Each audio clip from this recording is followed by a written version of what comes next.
नमः समय साराय स्वानुभूत्या चकासिते चित्स्वभावाय भावाय सर्वभावान्तरक्षिदे वन्दितु सौसिद्धे ध्रुवमचलमणोवमं गदिं पत्ते वोक्षामि समय पाहुड नमो सुध केवली बड़िदम। समय सारजी ग्रंथाधिराज सर्व विशुद्ध ज्ञान अधिकार पर हम लोग स्वाध्याय कर रहे हैं। सर्व विशुद्ध ज्ञान अधिकार की गाथा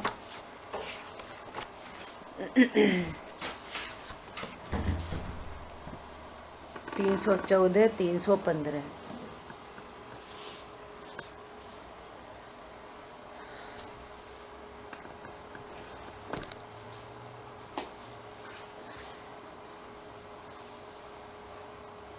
यह अपनी कल तक बात हुई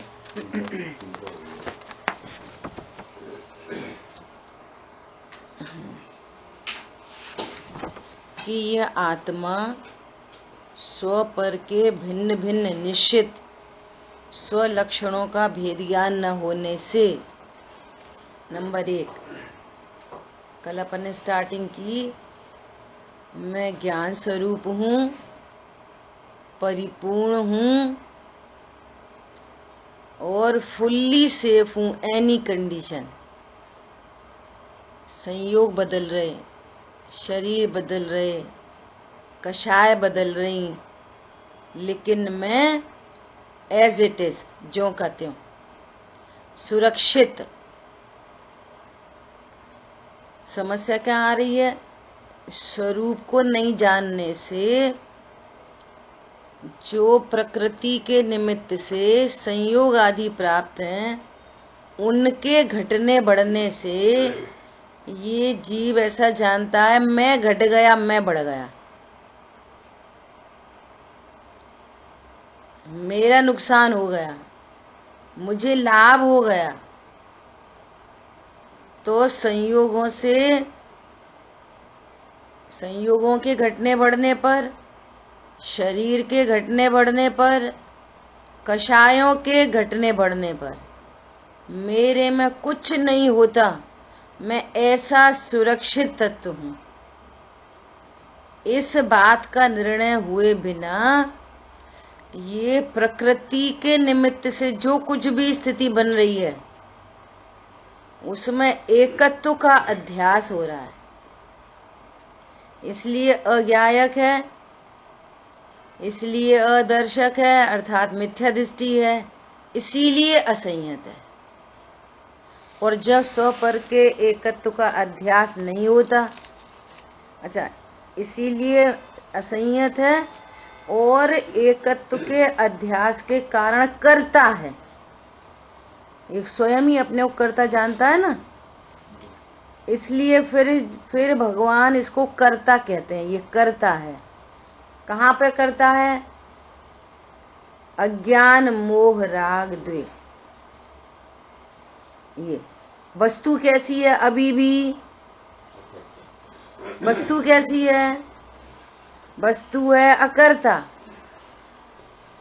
और इधर एकत्व का, अपना स्व का भेद ज्ञान न होने से, अपने स्वरूप को नहीं जानने से, अभी आप देख लो, कुछ भी अपने को जानोगे मानोगे तो वो सब क्या है? उसमें सब में क्या है? मैं करोड़पति हूँ, मैं गरीब हूँ। तो प्रकृति के निमित्त से, अघाती कर्म के निमित्त से ये संयोग प्राप्त हुए, ये प्रकृति का कार्य है। शरीर सुंदर असुंदर, स्वस्थ अस्वस्थ, प्रकृति का कार्य है, प्रकृति। और इसको क्या हो रहा है? उसका अज्ञान, स्व पर के एकत्व का अज्ञान। फिर क्या जान रहा? मैं करता हूं, मैंने धन कमाया, अरे मेरे से लॉस हो गया, मैंने लॉस कर दिया, ऐसा अज्ञान। तो अब ये करता है, इसलिए करता है। और जब यही आत्मा, अब क्या करना है? कुछ नहीं करना, स्वपर का भेद ज्ञान, स्वपर का भेद ज्ञान। जब यही आत्मा अपने और पर के भिन्न भिन्न निश्चित स्वलक्षणों के ज्ञान के भेद ज्ञान के कारण प्रकृति के स्वभाव को, जो कि अपने को बंध का निमित्त है, बोलो, पर लक्ष्य प्रकृति के निमित्त से उत्पन्न घाती अघाती कर्म का कार्य, और ये मैं हूँ, मेरे हैं, मैं करता हूँ, मैं भोगता हूँ, इससे अपने को बंध होता है। बोलो, हाँ, बाहर में जो भी पर लक्ष्य हो रहा है, परसंग हो रहा है, देव शायद गुरु मिले, प्रकृति का कार्य है, ये कह रहे हैं। और यदि उस रूप अपने को जानोगे तो तुमको नवीन बंध होता है। क्या जानना चाहिए? इससे भिन्न मैं ज्ञान स्वरूप हूँ। क्या बोला? क्या जानना चाहिए? मैं ज्ञान स्वरूप हूँ और अकर्ता हूँ, ये जानना चाहिए। वो जान क्या रहा है? जान क्या रहा है? मुझे देवशाह गुरु मिले, मैं पूजा करता हूँ, मैं पाठ करता हूँ, मैं ऐसा खाता हूँ, ऐसा छोड़ता हूँ। है कौन? परम अकर्ता तत्व। एक बार ऐसा विचार करो, एकदम गंभीरता से हुआ पो करो, अपने स्वरूप का निर्णय करो। यहाँ परम अकर्ता नाथ, भगवान आत्मा परम अकर्ता। बोलो, परम अकर्ता। देखो, पर द्रव्यों का तो अकर्ता है ही। ध्यान से सुनना, कुछ गंभीर बात कहनी है। पर द्रव्यों का अकर्ता तो है ही है, और पर्यायों का कर्ता दो एंगल से कहा जाता है। एक तो ये किस द्रव्य की पर्याय है? ये जो कर्म उत्पन्न हुआ, ये इसका कर्ता कौन है? तो वो उस द्रव्य का कहते हैं। यह प्रणमति सकर्ता के एंगल से। किसी की प्रणति में राग उत्पन्न हुआ, तो ये राग किसका है? तो कहेंगे इसी द्रव्य का है। और किसका है? दो द्रव्यों में तो अत्यंत भाव है। समझ में आ रही बात भाई साहब? Be alert. जो पर्याय में राग उत्पन्न हुआ, किसी की पर्याय में सम्यक दर्शन उत्पन्न हुआ, किसी की पर्याय में वीतरागता उत्पन्न हुई, तो ये कर्म है, ये एक कार्य है। तो ये कार्य किसका है? कि उसी द्रव्य का। तो यह प्रणमति सकर्ता के एंगल से पर्यायों का कर्ता कहा जाता है, नंबर एक। परंतु फेर फार का कर्ता कभी नहीं होता। मेरे को बहुत गुस्सा आ रही थी, सो फिर मैंने सोचा कि ठीक है अब मंद कर लूं, तो मैंने कषाय मंद कर ली। गुस्सा तो आ रही थी, फिर सोचा ऐसा कि अरे ठीक है अपने कर्म का उदय है। तो कह रहे हैं कि फेर फार का कर्ता नहीं, यह प्रणमति सकर्ता के एंगल से जीव को कर्ता कहा जाता है।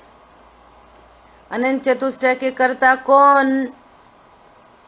कि वे अनंत भगवान। अव्ययभाव सुख के कर्ता कौन? कि वे सिद्ध भगवान। पर समझ में आया? जो जिस द्रव्य की पर्याय है, उसको उसी द्रव्य को उसका कर्ता कहा जाता है, लेकिन अदल बदल नहीं सकता। पॉइंट समझ में आया? दूसरा, अज्ञान के कारण कर्ता कहा जाता है। दूसरा पॉइंट क्या है? अभी बात आ रही है ना, एकत्व के अध्यास के कारण उसको कर्ता कहा जाता है, और द्रव्य स्वभाव कर्ता ही है, वो तो परम कर्ता है। तीन बातें हो गई शांतनु, तीन बातें हो गई। बोलो फिर से, जब पूछो फिर से। पर द्रव्यों का परम अकर्ता, दो द्रव्यों में अत्यंत अभाव, ठीक है। पर्यायों का कर्ता क्यों कहते? यह परिणमति सकर्ता के एंगल से सबको लागू पड़ेगी, सम्यक दृष्टि मिथ्या दृष्टि सबको लागू पड़ेगी। यह परिणमति सकर्ता सबको लागू पड़ेगी। हाँ ठीक है। और नंबर तीसरी बात, अज्ञानी को कर्ता कहा जाता है, सम्यक ज्ञानी को कभी कर्ता नहीं कहते, क्योंकि उसके ज्ञान में अकर्तृत्व भाषित हो गया। अज्ञानी जीवों को कर्ता कहा जाता है, ये अज्ञान से करता है।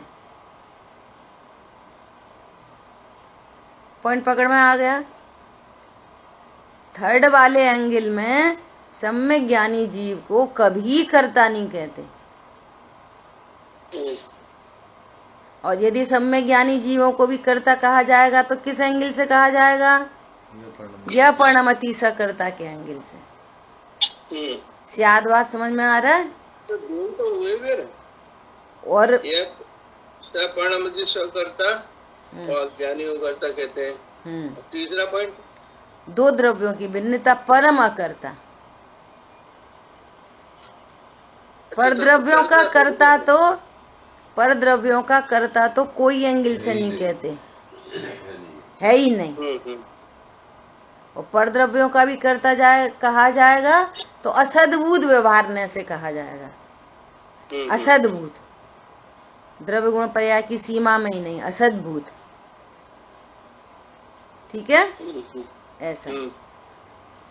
तो अब क्या कह रहे हैं कि जो भी पर्याय में कार्य होता है, कर्म होता है, वो कार्य क्रमनियत है। अपनी पिछली गाथाओं में चर्चा आई, जिससे क्रमबद्ध की बात निकल के आती है, वो क्रमबद्ध है। कौन अज्ञान रूप नमन करेगा, कौन सम्यक ज्ञान रूप नमन करेगा, कोई मिथ्यात्व रूप नमन होगा, किसी का सम्यक रूप नमन होगा, है ना, कोई अनुवृत्ति होएगा, कोई महावृत्ति होगा। ये सब कुछ क्रमबद्ध है, सब कुछ क्रमबद्ध है। समझ आई बात? अब थोड़ा ट्विस्ट की बात है कि जब सब कुछ क्रमबद्ध है तो उपदेश काय का है फिर? सब कुछ क्रमबद्ध ही है तो उपदेश कैसा है? अपन दो एक तीन एंगल से बात करना चाहेंगे। जब सब कुछ क्रमबद्ध है तो उपदेश क्यों है? नंबर एक तो ये बताने के लिए कि सब कुछ क्रमबद्ध है। जी जीव जानता नहीं है ना, ये जानता है मैंने सही करा, मैंने गलत करा, मैंने हटा दिया, मैंने मिटा दिया। ये अनादि की अज्ञानता है। तो दो द्रव्यों की भिन्नता बताने के लिए और प्रत्येक जीव की पर्याय क्रम नियत होती है, ये बताने के लिए। नंबर एक बताने के लिए, क्योंकि अज्ञानी को कुछ पता नहीं है। अज्ञानी को न तो दो द्रव्यों की भिन्नता पता है कि दो द्रव्यों के बीच में अकर्तृत्व है, परम अकर्तृत्व है, कर ही नहीं सकता, हाथ पैर ही नहीं है, करेगा कैसे?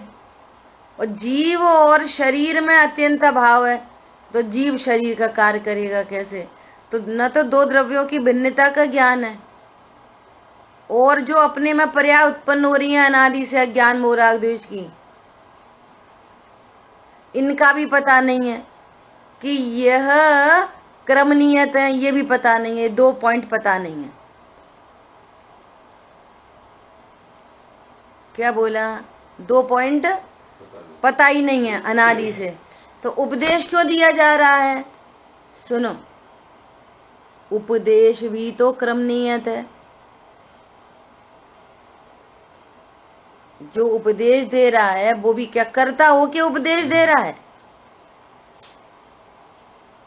उसके उपदेश का भाव भी तो क्रमनियत है उसके एंगल से। पॉइंट समझ में आया? गुरुदेव श्री से ऐसे प्रश्न पूछते कि प्रभु सब क्रम नियत है तो फिर आप क्यों कहते हो? तो वो कह रहे कि मुझे ऐसा ही भाव आ रहा है कथन करने का, मेरी पर्याय की ऐसी योग्यता है। तो उसको भी देखो कि तुम ये कहते हो सब क्रम नियत है, तो तुम क्यों कह रहे हो फिर कि हमारा कहना भी क्रम नियत है? ऐसा देखो ना, हमको करता क्यों देख रहे? पॉइंट पकड़ में आया? अब सुनो ध्यान से, बहुत ध्यान से सुनना। मूल में उपदेश इसलिए है कि मोक्ष मार्ग प्रकट कराना है। उपदेश किसके लिए? कि जीव सुखी हो। इन दोनों बातों को समझ के जीव सुखी हो। तो उस वक्ता को ऐसा भाव है कि उसको भी क्रम नियति भाव उत्पन्न हो रहा है, अरे इतनी भली बात है, इतनी अच्छी बात है, सब जीव समझ जाए, तो उसको भी क्रम में ये भाव आ रहा है। किसके क्यों भाव आ रहा है ये? इसलिए भाव आ रहा है कि सब जीव मोक्ष मार्ग का पुरुषार्थ करें। क्या का पुरुषार्थ करें? ये मोक्ष मार्ग का एक्स्ट्रा ऑर्डिनरी क्रम नियत है, ऐसे समझ के चलो। जैसे अपन ने चर्चा की थी ना पुरुषार्थ की, एक तो प्रत्येक पर्याय पुरुषार्थ से हो ही रही है, अब यहाँ पे पुरुषार्थ उत्पन्न कराना है कौन सा? मोक्ष मार्ग का। तो ऐसा उपदेश सहज आता है। अब ऐसे क्रम नियत में दो प्रकार के जीव एक जगह क्रम नियत में इकट्ठे हो जाते हैं। क्या बोला? जिनकी भली होनार है वे क्रम नियत में, और जिनको उपदेश देने का भाव उत्पन्न हो रहा है वे क्रम नियत में। वे दो एक जगह इकट्ठे हो जाते हैं। तो इधर उपदेश दाता मिल जाता है, इधर जिसकी भली होनार है वो सुनता है। सब हो क्या रहा है? क्रम नियत, कोई करता नहीं है। पॉइंट पकड़ में आ रहा है? कोई करता होके ना उपदेश दे रहा और ना कोई करता होके वहां पर इकट्ठा हुआ है। ये सब क्रम नियत है। कहाँ पे कौन आना है, कहाँ पे कौन जाना है, ये सब क्रम नियत है। समझ आ गई बात? ऐसा क्रम नियत जानकर अब सुनने वाले बहुत हैं। अब किसकी पर्याय में कैसा पुरुषार्थ होना हो क्रम नियत में, तो कोई तो इस बात को समझकर एकदम कृतकृत्य हो जाएगा उसकी क्रम नियत पर्याय में, आनंद को प्राप्त होगा, स्वभाव सन्मुख होगा, तत्व निर्णय करेगा। कोई सुन के ही छोड़ देगा तो उसकी वैसी क्रम नियत है। कर्तृत्व तो है ही नहीं दो द्रव्यों के बीच में कि कोई किसी को समझा दे। अरे समझ में आ रही है बात? अब देखो, अब क्रम नियत का दुरुपयोग क्या? कि दो द्रव्यों की भिन्नता नहीं जानी। शांतनु, दो द्रव्यों की भिन्नता नहीं जानी, और स्टार्टिंग से क्या बात चल रही? एनी कंडीशन मैं फुल्ली सेफ हूं, पर के परिणमन से मेरे में कुछ घटता बढ़ता नहीं, ना मुझे लाभ है ना हानि है। समझ आई बात? अब ये वस्तु स्वरूप का निर्णय किए बिना पर से तो लाभ हानि जाने और अपनी पर्याय में क्रोध आदि उत्पन्न हो सो उनको क्रमबद्ध जाने। है तो क्रमबद्ध ही है, तो उसकी क्रोध की पर्याय, मान की पर्याय, कषाय, तीव्र कषाय, मंद कषाय है तो क्रमबद्ध, लेकिन इससे मोक्ष मार्ग का पुरुषार्थ नहीं होगा। क्या बोला? प्रथम क्या चाहिए? मैं ज्ञान स्वरूप हूं, परिपूर्ण हूं, पर का अकर्ता हूं और पर से लाभ हानि नहीं, फुल्ली सेफ तत्व हूं। ये 3-4 पॉइंट अपन रोज बोल रहे हैं 2-3 दिन से। क्यों भैया, वो लेबर बोल रही थी पैसे दे दो। देखो काम लेट हो गया ना, नहीं तो अब अपन कहाँ से लगाएंगे। वो तो ऐसा ही होना था, कल ही पूरा होना था। अरे होना तो कल ही पूरा था, पर तुम्हारे ज्ञान में जो परद्रव्य के प्रति लाभ हानि का परिणाम है, ये मिथ्या है। सो उस मिथ्यात्व को छुड़ाना है। पॉइंट समझ में आ रहा है? फिर होना सब क्रमबद्ध में ही है। क्या छुड़ाना है आचार्य भगवान को? पर से लाभ हानि का परिणाम। पर से लाभ है और पर से हानि है। जब पर से लाभ हानि का परिणाम विलय को प्राप्त होता है तो ये कषाय क्रमबद्ध में हीन होते हुए टूट जाती है, मिथ्या तो हीन होते हुए टूट जाता है। सो पर्पज यहाँ मोक्ष मार्ग का है। बाकी तत्व ज्ञान किए बिना जो कषाय जिसको जितनी हो रही है वो क्रमबद्ध में ही हो रही है, और ये जो भी कषाय हो रही है ये नियम से अपने स्वभाव को नहीं जानकर प्रकृति का आश्रय करते हुए उत्पन्न हो रही है। नियम से। और वो कह रहे हैं इसलिए वो तेरे को बंध का, नवीन बंध का हेतु बन रही है, नवीन संसार परिभ्रमण का कारण बन रही है। कल 2 बातें करी थी। आज जो कंडीशन है ये पूर्वबद्ध अपराध का फल है, पूर्वबद्ध कर्म का फल है, ऐसा बोल दो, पूर्व अपराध का फल है। और वर्तमान में जो भेदियान का अभाव है ये वर्तमान का अपराध है। सो बार बार नए कर्म का बंधन और संसार परिभ्रमण।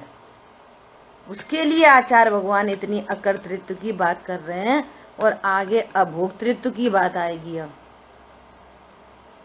मैं परद्रव्यों का क्या हूं? अकर्ता हूं, और मुझे किसी परद्रव्य से उसके घटने बढ़ने से कोई लाभ हानि नहीं। परद्रव्य के घटने बढ़ने से मुझ में कुछ घटता बढ़ता नहीं, ऐसा शुद्ध सुरक्षित तत्व हूं। बोलो, अब कथन ऐसे आएंगे कि बच्चे में कुछ हो गया, बच्चा मर गया, मेरे में क्या घटा, मेरे में क्या बढ़ा। अब बच्चा और पिता देखते रहोगे तो शांति हो नहीं सकती, हो नहीं सकती। ज्ञान स्वरूप देखोगे और बाकी सब प्रकृति का कार्य देखोगे तो अशांत हो नहीं सकते। इतना बड़ा काम है, इतना बड़ा काम है, अनंत काल के लिए सुखी होने का काम है, ऐसी हो जाएगा? बोलो, कितनी गजब की बात है। कल की परसों दादा के प्रवचन में कितनी बढ़िया बात आई। कल था दान का, कल था सुबह, कल सुबह दादा के प्रवचन में कितनी शानदार बात आई। बोलो, आदिनाथ मुनिराज को 6 महीने तक तो उनको आहार का विकल्प नहीं आया, है ना? ध्यान में लीन रहे 6 महीना तक, मतलब विकल्प ही नहीं आया। तपस्या करें। हाँ, वो तो क्षण क्षण 6वां 7वां गुण स्थान होता है। वो तो ऐसी प्रथमान योग की भाषा में कहते ध्यान में रहे। अगर ध्यान में रहे तो केवल ज्ञान हो जाता है। वैसी भाषा। हाँ, तो अब करेक्शन चाहिए एकदम। 6 महीने तक ध्यान में रहे, अब 6 महीने के बाद जब आहार का विकल्प आया तब ध्यान में नहीं थे, तब भी थे फिर। देखो, दादा ने जो प्रथमान योग में लिखा था सब कुछ, कितनी तार्किक बुद्धि, उसको पलट पलट के उन्होंने ये वैराग्य जो नाटक शाम को हुआ कल, कितना जबरदस्त निरूपण। बोलो, भरत का अंतर्द्वंद कितना जबरदस्त निरूपण। भरत का अंतर्द्वंद विचार करो, भरत को कैसा अंतर्द्वंद रहा होगा। क्या उन्होंने भाई से युद्ध किया होगा? बोले नहीं, ऐसा नहीं हो सकता।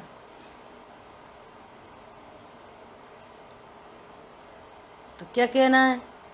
ऐसा बोलो, 6 महीने तक उनको आहार का, छठवें गुणस्थान में तो क्षण क्षण आए, लेकिन आहार का विकल्प उत्पन्न नहीं हुआ।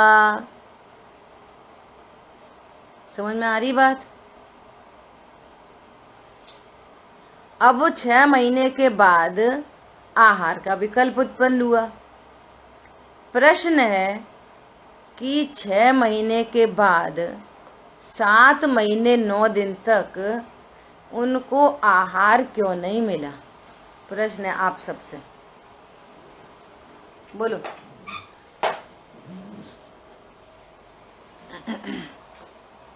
बोलो अजय भैया। उनके क्रमबद्ध में ऐसा ही परिणमन होना था। लाभंतराय परिणमन ऐसा होना था। मैं लिख रही हूँ, बोलो सभी लोग बोलो। कैसा परिणमन होना था?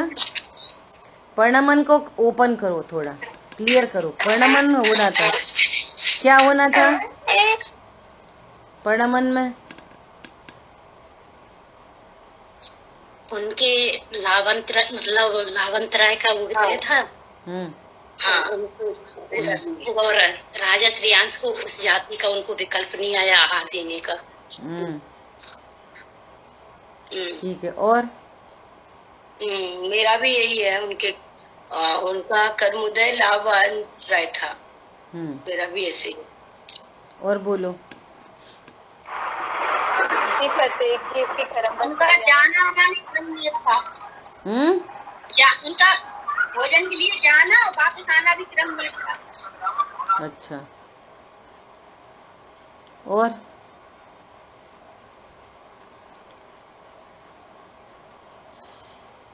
देखो दादा ने किस पॉइंट पे हाईलाइट किया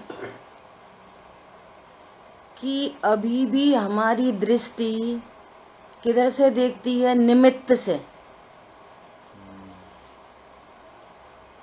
कार्य कहाँ पे होता है? उपादान में। कार्य कहाँ पे होता है? उपादान में। बहुत बहुत महत्वपूर्ण बिंदु है, ध्यान से सुनना। एक द्रव्य के कारण दूसरे द्रव्य में कुछ नहीं होता। अर्थात पूर्व में अपन पढ़ चुके हैं इसकी पूर्व की गाथा में, एक द्रव्य का उत्पाद्य उत्पादक संबंध नहीं होता दूसरे द्रव्य के। इसकी पर्याय को ये उत्पन्न करे, इसके कारण इसमें कुछ हो। उन आदिनाथ मुनिराज के कर्म का उदय, सुनना ध्यान से, तो राजा श्रेयांश को भाव नहीं आए, तो मतलब इनके उदय के कारण राजा श्रेयांश को भाव नहीं आ रहा, तो इनकी अज्ञानता, इनको ज्ञान नहीं, राजा श्रेयांश को ज्ञान नहीं हो रहा कि कैसे दिया जाता है आहार, तो इनके कारण दूसरे को अज्ञानता रहेगी। एक द्रव्य के कारण दूसरे द्रव्य को कुछ रहेगा। पॉइंट पकड़ में आ रहा है? वो दो द्रव्यों के बीच में उत्पाद्य उत्पादक संबंध नहीं होता। आदिनाथ मुनिराज का कर्म का उदय और राजा श्रेयांश को अज्ञान, तो इनकी वजह से इनको अज्ञान रहा। पॉइंट पकड़ में आ रहा है? अब ऐसे ही कर्म का उदय लगाओ। कर्म का उदय कि इनकी उपादान योग्यता में अगर बाहर शरीर से भी बात करो तो शरीर में वे पुद्गल परमाणुओं का संयोग नहीं बन रहा, तो शरीर में संयोग नहीं बनना पुद्गल परमाणुओं का, तो कर्म का उदय निमित्त होगा। कर्म के कारण शरीर में परमाणु नहीं लगेंगे तो आपने अगेन दो द्रव्यों के बीच में अत्यंत भाव नहीं देखा। पॉइंट समझ में आ रहा है?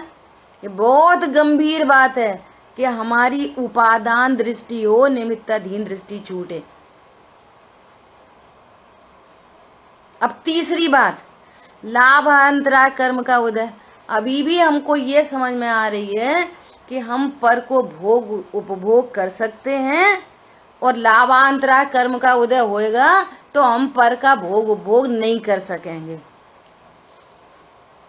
बोलो, मुनिराज को तीन कषाय चौकड़ी के अभाव की वीतरागता प्रति समय चल रही है, स्वरूप का भोग प्रति समय चल रहा है, ऐसे लौट रहे हैं मानो तृप्त होकर लौट रहे हों, तो उनको लाभांतरा कर्म का उदय। बोलो, कुछ पुद्गल परमाणु देह में नहीं लगे, आत्मा में तो उन पुद्गल परमाणुओं का कुछ होता ही नहीं है भोजन आदि का, तो वे प्रति समय अपने स्वरूप से लाभान्वित हैं कि लाभांतरा कर्म का उदय है। देखो, जिनवाणी में ये घड़ी घड़ी व्यवहार न की बातें आएंगी और यदि आप उसको एज इट इज फॉलो करोगे तो संसार बना रहेगा।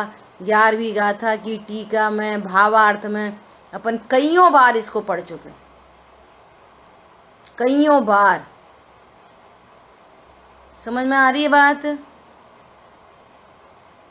एक द्रव्य का दूसरे द्रव्य के बीच में उत्पाद्य उत्पादक संबंध होता ही नहीं।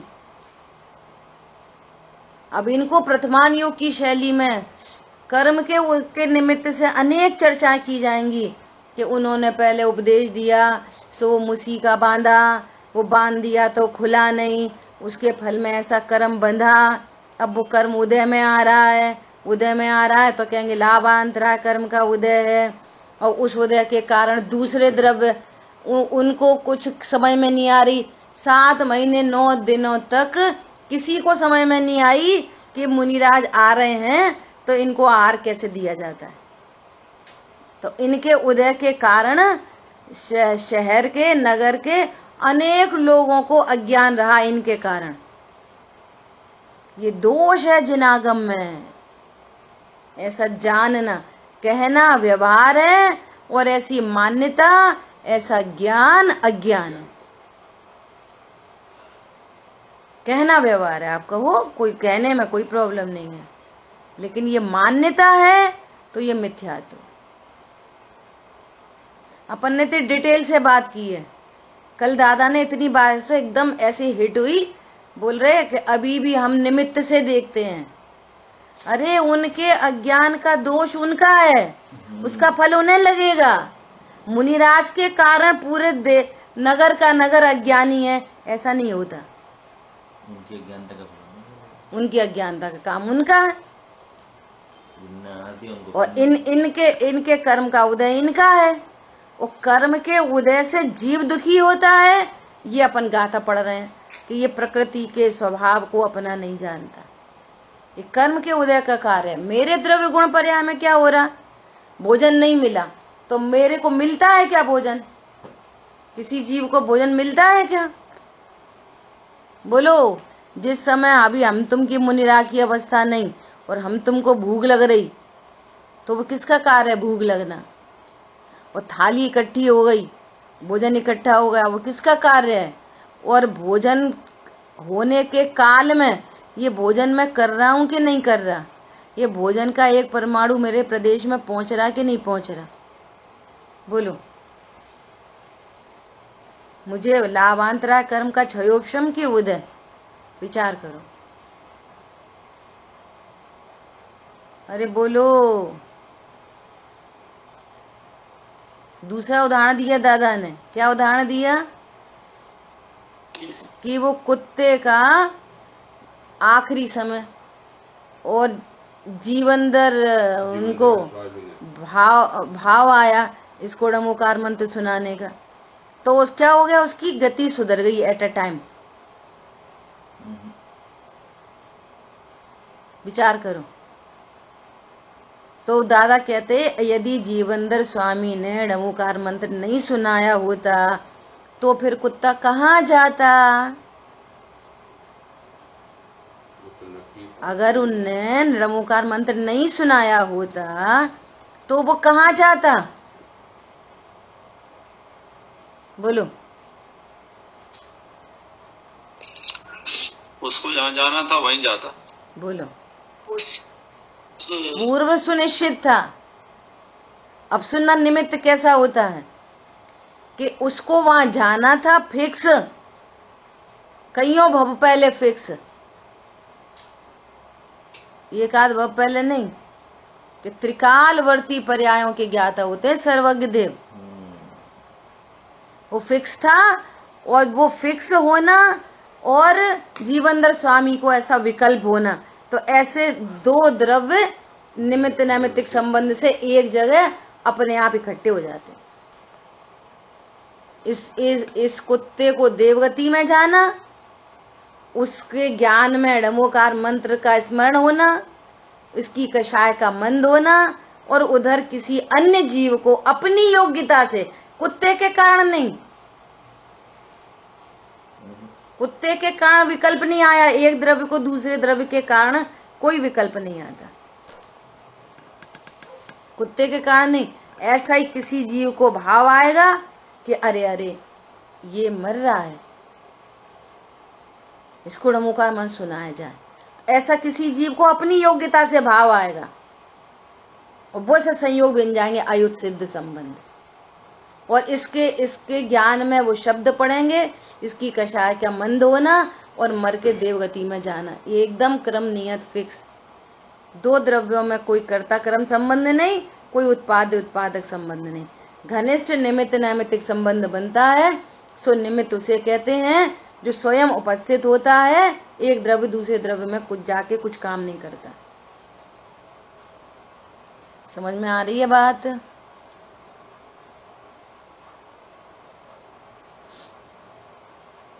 अरे बोलो, कितने लोग पंचकल्याणक देख रहे हैं, दादा की प्रवचन सुन रहे हैं, और क्या क्या सुन रहे हैं? बोलो।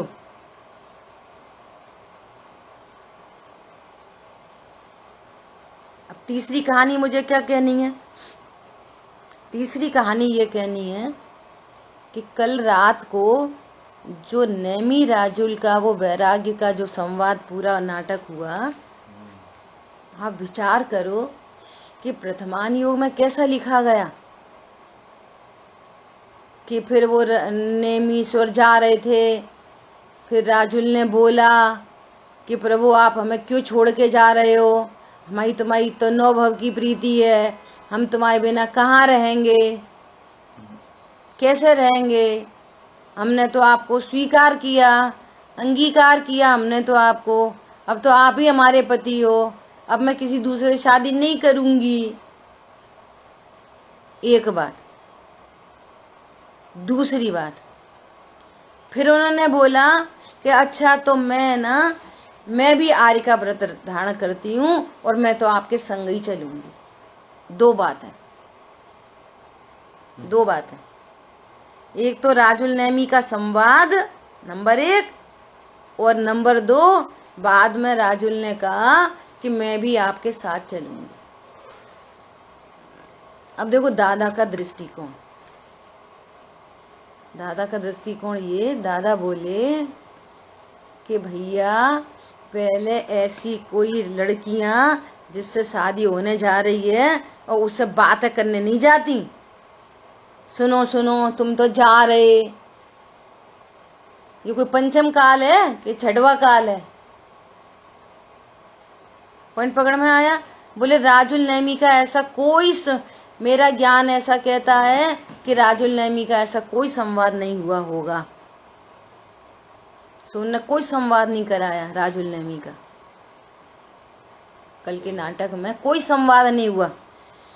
बस वो जब छोड़ के चले गए तो राजुल को ऐसा भाव आया, तो उन भावों में उसके उपयोग में ऐसे सपना दिखाते हुए उसके उपयोग में ऐसा संवाद चल रहा कि उसने बोला, हे नेमीश्वर आप चले गए, हमारी तो 9 भव की प्रीति थी, हम तुम्हारे बिना कैसे रहेंगे।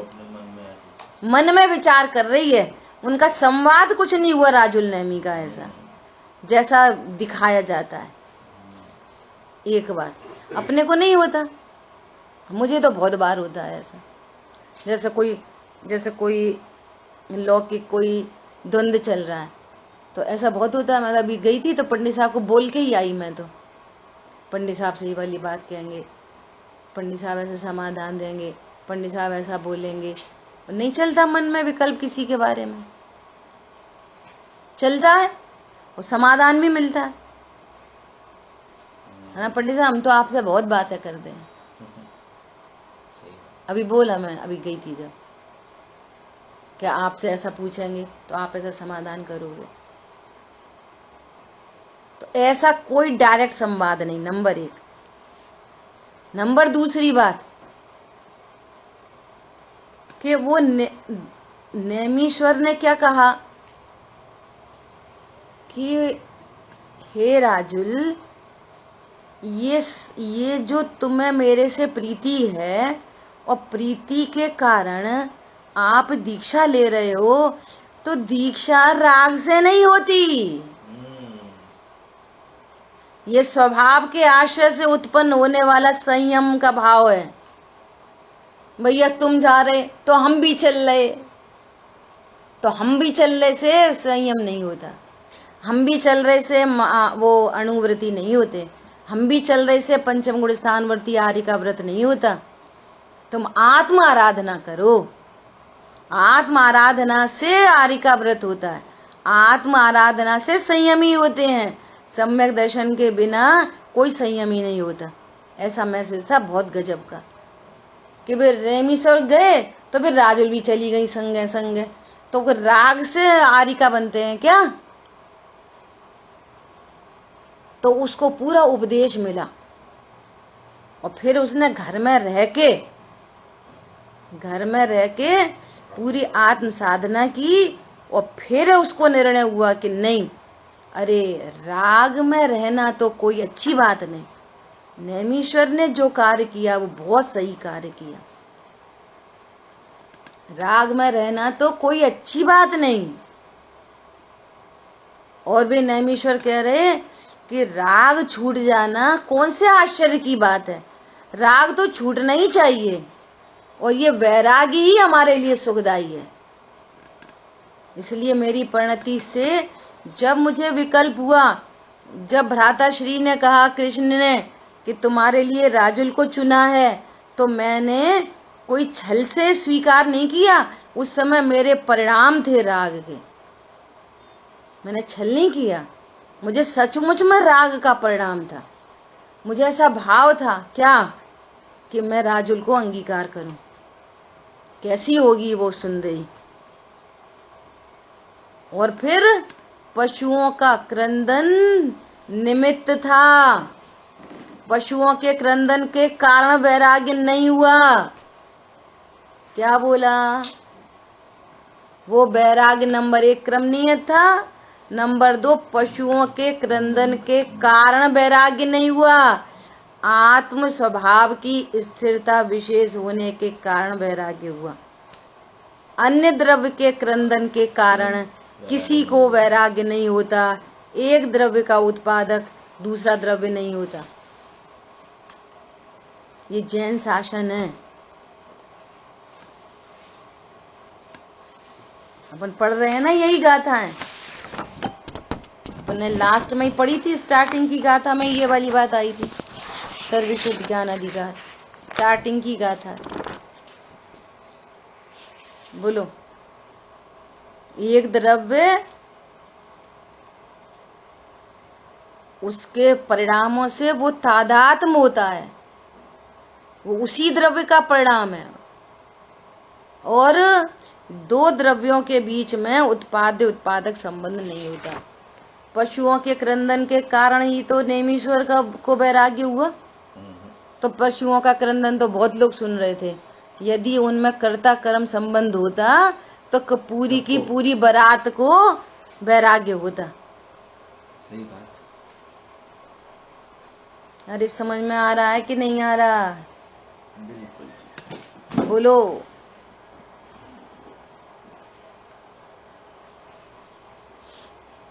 गजब की बात है भैया, बहुत उपयोग लगा के प्रवचन सुनो। बहुत आनंद होता है, बहुत प्रसन्नता जब बड़ों से बात ऑथेंटिक होती है। तब आपका ज्ञान किस डायरेक्शन में मूव हो रहा है, निर्णय करो। आगम के अनुकूल अपने ज्ञान को बनाओ। दो द्रव्यों की स्वतंत्रता भाषित हो, और जो पर्याय उत्पन्न हो रही है वो क्रम नियत पर्याय है। क्रम नियत, कोई अदल बदल नहीं सकता। और ऐसा स्वरूप जानकर जिसका ज्ञान रिलैक्स होता है वो उसकी भव्यता है। रिलैक्सेशन, ज्ञान का रिलैक्सेशन, चारित्र की प्रयास नहीं ढूंढना। अभी भी चारित्र की प्रयास नहीं ढूंढना। ज्ञान एकदम निर्भर होता है, निश्चिंत होता है। श्रद्धा स्वभाव की सन्मुखता में होती है, और चारित्र की पर्याय में भी वहां पे भी शांति उत्पन्न होती है। लेकिन रिलैक्सेशन कहाँ से देखना? निर्णय पूर्वक ज्ञान में रिलैक्सेशन देखना। समझ में आई बात? ये 2 पॉइंट दादा ने हाईलाइट किए। ऐसे थोड़ी राग, अब ये राग के मारे, नेमीश्वर के राग के मारे उन्हें दीक्षा ले ली। राग से दीक्षा नहीं होती, वैराग्य से दीक्षा होती है। वो वैराग्य उस जीव का स्वयं से उत्पन्न होता हुआ आत्ममुखी परिणाम है, बहिर्मुखी राग परिणाम नहीं है। ये बहिर्मुखता में वैराग्य नहीं होता कभी भी। ठीक है, देखो अपन आगे देख रहे। तभी क्या कह रहे हैं? तब स्वपर के विभाग ज्ञान से भेद ज्ञान से ज्ञायक है, स्वपर के विभाग दर्शन से भेद ज्ञान से दर्शक है। देखो, भेद ज्ञान से सम्यक दर्शन, भेद ज्ञान से ही सम्यक चारित्र। ऐसे विभाग से, स्वपर की विभाग परिणति से, भेद परिणति से संयत है। भेद विज्ञान किया नहीं, हम बहुत संयमी भैया। संयत भी भेद ज्ञान से होते। भेद विज्ञान के बिना कोई संयत नहीं है। चाहे अणुव्रत धारण करो, ब्रह्मचर्य ले लो, चाहे महाव्रती हो, सब असंयत है। भेद विज्ञान के अभाव से, स्वपर के अध्यास से सब असंयत है। ऐसा। और तभी स्वपर के एकत्व का अध्यास न करने से अब ये अकर्ता हुआ। क्या बोला? अब अकर्ता हुआ। कहाँ? पर्याय में। द्रव्य स्वभाव तो अनादि अनंत अकर्ता। दो द्रव्यों के बीच में सदैव अकर्तृत्व। परिणति में करता है या परिणमति सकर्ता। और अज्ञानी अपने को कर्ता जानता है, स्वपर का भेद ज्ञान नहीं है इसलिए कर्ता। अब स्वपर का भेद ज्ञान हो गया, अब ये हुआ अकर्ता। पर्याय में द्रव्य स्वभाव अकर्ता था, पर्याय में अपने को कर्ता जान रहा था। ओपोजिट पर्याय। अब द्रव्य स्वभाव अकर्ता और परिणति ने भी अकर्तृत्व स्वीकार किया, तो अकर्तृत्व स्वीकार करने वाली पर्याय बन गई अकर्ता। हमें तो अकर्ता रहना है भैया। सही बात है, अकर्ता रहना। अकर्ता मत रहो, अकर्ता हूं ऐसा जानो, तो पर्याय में भी अकर्तृत्व प्रकट होगा। वो ज्ञाता रहे तब तो है, ज्ञाता रहे तब तो। तू सदा ज्ञाता ही है ऐसा जानेगा तो पर्याय में ज्ञातापना प्रकट होएगा। होना जाने नहीं, हूं का निर्णय करो। समझ आई बात? ऐसा वस्तु स्वरूप अनादि अनंत अकर्ता है।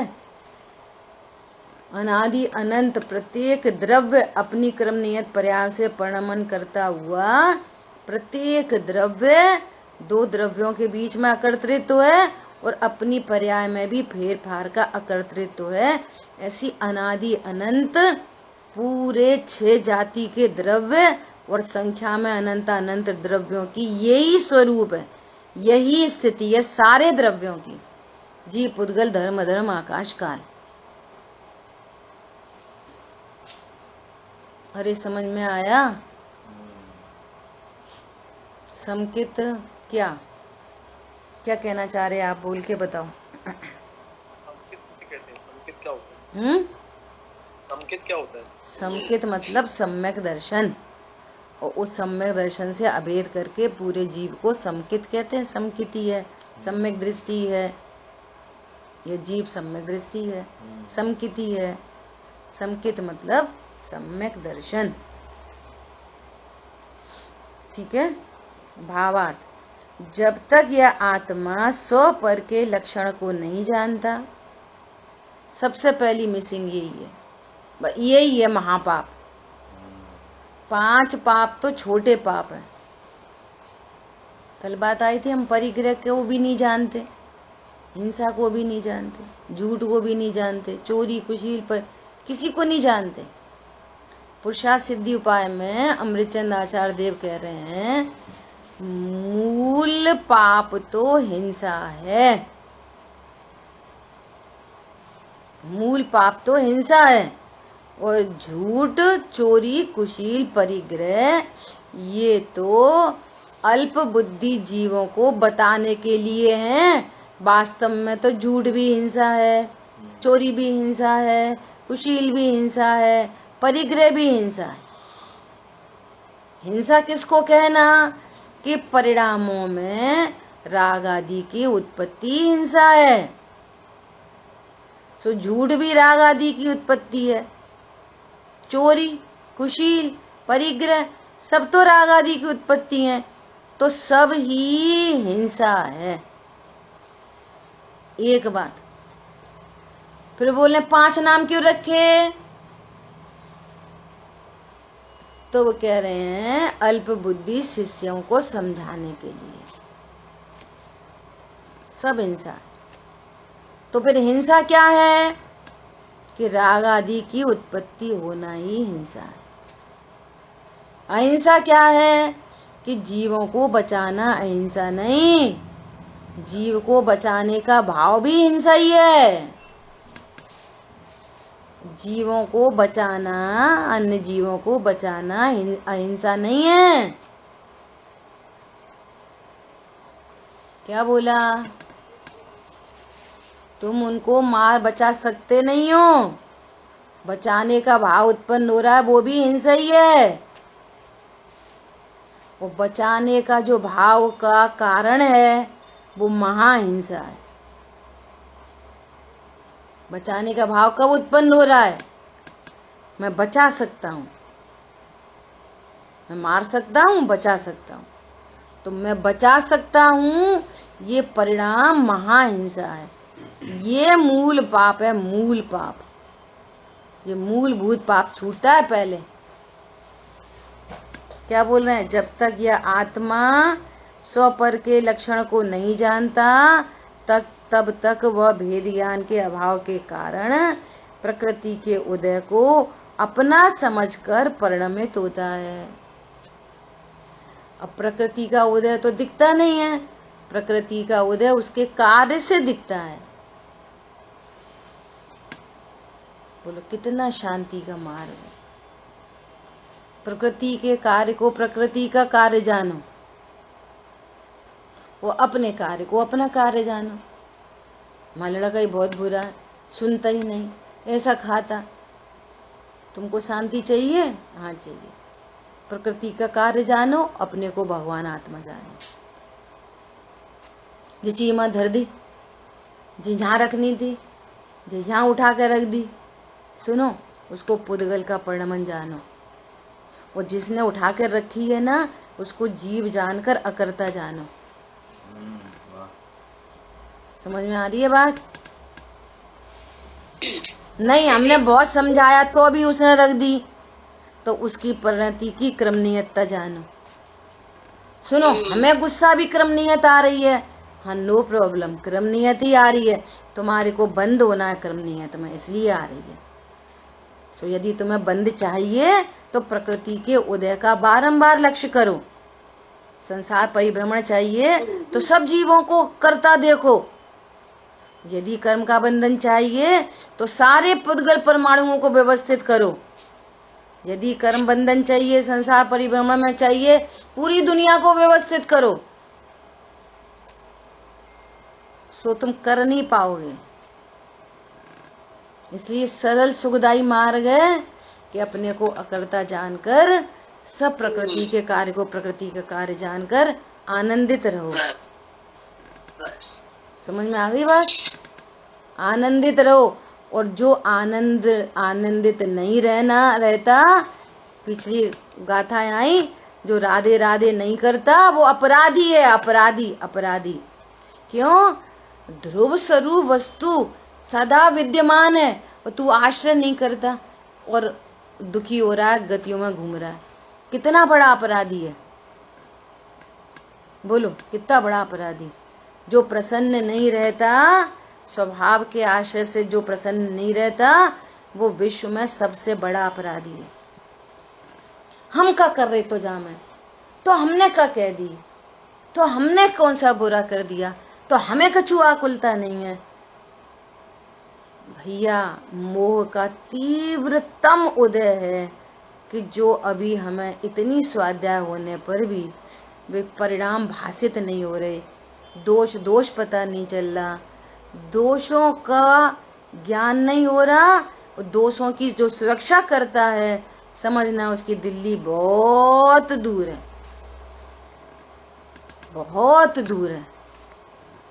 जिसको अपने दोष पता चलते हैं, स्वभाव के आश, पंडित साहब ने लिखा है, खटकती है राग आदि परिणति विकारी, खटक पड़ती है। अरे फालतू में व्यर्थ का विकल्प उत्पन्न हुआ। होना जाना सब निश्चित है, सब जीवों की अपनी अपनी योग्यता है, फिर भी ये विकल्प आता है कि भैया पढ़ो लिखो, ये व्यर्थ, ये विकल्प एकदम, ये शुभ विकल्प भी एकदम निरर्थक है। मेरा विकल्प पर के लिए अकिंचित कर है। क्या बोला? ये सब अगली पिछली गाथाओं का रिवीजन है, स्वाध्याय है ये। अकिंचित कर बात आई थी, मेरा विकल्प पर के लिए अकिंचित कर है और स्वयं के लिए अनर्थकारी हो रहा है बारंबार। वो नकुल सहदेव मुनिराज को एक विकल्प आया मुनिराज के लिए, तो अपने लिए अनर्थकारी बन गया, मोक्ष नहीं जा पाए। एक विकल्प से दो भाव खड़े हो गए। बोलो जी, सही करो। Leave it. जिसको बड़ी जीत जीतनी है ना, वो छोटी लड़ाइयों को हार जाए। क्यों नहीं हो पा रहा ऐसा क्यों नहीं हो पा रहा? ईमानदारी से हमारा लक्ष्य नहीं बन रहा। ईमानदारी से हमको ये नहीं पता चल रहा कि ये आशा बंद दुख रूप है, पर को भोग नहीं सकता, पर को भोग नहीं सकता, ये पता नहीं है। ये संवर निर्जरा ही सुख रूप है, ये ही सुख रूप है। इसलिए सात तत्व का निर्णय होना ही बहुत बड़ी बात है। आत्म सन्मुक्ता तो तब होगी जब तत्वों का यथावत निर्णय आए, एक उपादेय का निर्णय हो, आश्रयभूत तत्व का निर्णय हो, तब कहानी आगे बढ़ती है। समझ आई बात? क्या बोल रहे हैं? कर्म प्रकृति के उदय को अपना समझकर परिणमित होता है। अपन ने इसकी बहुत डिटेल से चर्चा कर ली। इस प्रकार मिथ्या दृष्टि अज्ञानी असंयमी होकर करता होकर कर्म का बंध करता है। नवीन कर्म बंध की कीमत पर, अपने को दुखी करने की कीमत पर यह परलक्ष्य करता है।